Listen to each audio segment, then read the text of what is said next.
Hello, welcome to my daily vlogs. ഇന്ന് ഞാൻ തിരിച്ച് യു എയിൽ പോവാണ്. അപ്പോൾ ഈ കാണുന്നത് സ്നേഹപ്രകടനമാണ്. വിഷമമുണ്ട് സത്യം പറഞ്ഞാൽ കുട്ടികളൊക്കെ വിട്ടു പോകാൻ. കാരണം അവരൊക്കെ ഉള്ളപ്പോൾ നല്ല രസമാണ്. അങ്ങനെ എല്ലാവരോടും യാത്ര പറഞ്ഞിട്ട് ഞാൻ നേരെ വീട്ടിൽ നിന്ന് ഇറങ്ങി. കൂട്ടുകാരൻ വന്നിട്ടുണ്ടായിരുന്നു പിക്ക് ചെയ്യാൻ വേണ്ടിയിട്ട്.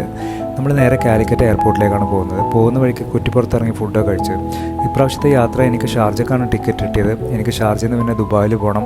ദുബായിൽ നേരെ അബുദാബി പോകണം. കാരണം ദുബായിലാണ് എൻ്റെ ലഗേജൊക്കെ ഇരിക്കുന്നത്, അബുദാബിയിലാണ് എൻ്റെ ഹെഡ് ക്വാർട്ടേഴ്സ്. അപ്പോൾ നമ്മൾ നേരെ കാലിക്കറ്റ് എത്തി. ട്രാഫിക് ഒന്നും ഉണ്ടായിരുന്നില്ല. എല്ലാവരോടും യാത്രയൊക്കെ പറഞ്ഞ് നേരെ പെട്ടി റാപ്പ് ചെയ്യാൻ കൊടുത്തു. കാരണം എൻ്റെ പെട്ടി കംപ്ലൈൻ്റ് ആണ്, എനിക്ക് ലോക്ക് ചെയ്യാൻ പറ്റില്ല. പിന്നെ നമ്മൾ നേരെ ചെക്കിങ്ങിൽ പോയി. അവിടെ പോയപ്പോൾ ഞാൻ ഞെട്ടിപ്പോയി. ഞാനൊരു 45 മിനിറ്റ് അവിടെ വെയിറ്റ് ചെയ്തു. കാരണം ഭയങ്കര ക്രൗഡായിരുന്നു. ഒന്നാമത് ഭയങ്കര തിരക്കും, അതിൻ്റെ ഇടയിൽ ഏർലി മോർണിംഗ് ഫ്ലൈറ്റും.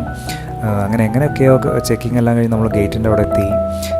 ടയേർഡായിരുന്നു. നേരെ ഫ്ലൈറ്റിൽ കയറിയതും ഭയങ്കര ക്ഷീണമായിരുന്നു. കാരണം 4:15 രാവിലെ ഫ്ലൈറ്റ്. സേഫായി ലാൻഡ് ചെയ്തു.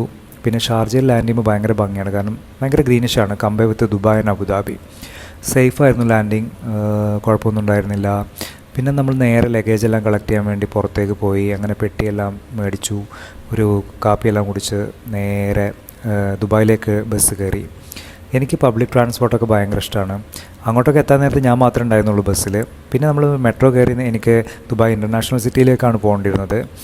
അങ്ങനെ മെട്രോ കയറി നമ്മളെ നേരെ അവിടെ എത്തി. പിന്നെ ദുബായ് എത്തുമ്പോൾ വേറെ വൈബാണല്ലോ. അപ്പോൾ നാളെ കാണാം. ബൈ.